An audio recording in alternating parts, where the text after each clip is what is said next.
So we had your hair down, we showed how to use it with a flat iron, then we put it up into a ponytail, but let's put it up into a quick chignon, okay?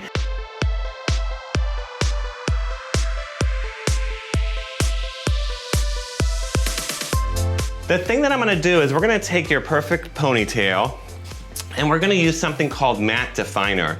What I love about matte definer is it's not really oily or greasy. It's exactly what it says it is. It's matte, right? So all of our texturizers, they come in different amounts of shine and also grip. So this one has grip, but not a lot of shine, right? So on coarser hair, we wanna use something like Overachiever that has a lot of high shine and grip, right? But on your hair, we're gonna use the matte definer and it's gonna give us that grip. And what we're gonna do is we're gonna do a braid.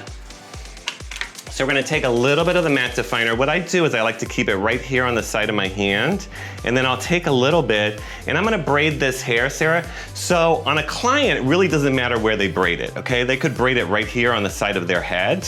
It doesn't really matter, wherever they can reach it, because we're not really worried about how perfect the braid is, but we're gonna take it into 3 sections, 3-strand braid, and we're gonna braid down the hair.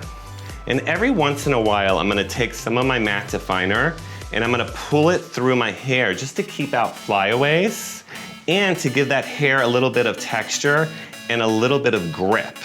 So as I go down the hair, once I get to about 3 inches from the end, I'm gonna turn the 3 strands into 2 strands. And then I'm gonna go up and under. I'm gonna pull this hair and I'm gonna take a little elastic.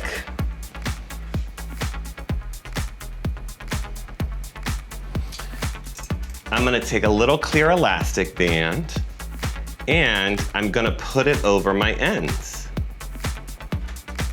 Great for a quick date night look. It's super quick, chignons are in. I'm not again worried about the braid, okay? Because I don't want it really to necessarily look like a braid. I could have it look like a braid, but I don't necessarily have to. So if it's something on the beach, I love it, we can use and we can leave and pin and leave these pieces out. If it's something more elegant, I can easily wrap these underneath and then I'm gonna pin in. So when we talked about pinning hair again, most important thing when you're pinning hair is that you don't really have to look. Remember that this little pin is only made to take that much hair is in the little top of the hole. So what we're gonna do is just look for that much hair. We're gonna take the pin in and we're just gonna weave it right down into the hair. So we'll put a couple of bobby pins through. Again, not opening them. As you can see, I'm not even looking myself. So this is something that you can really do yourself. And then placing it in.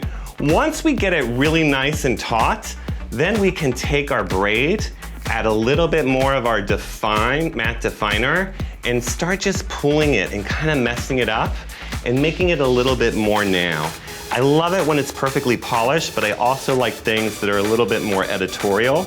We can pull it and move it as much as we want and kind of make it bigger, right, and soft. And then polish some of our pieces in the front.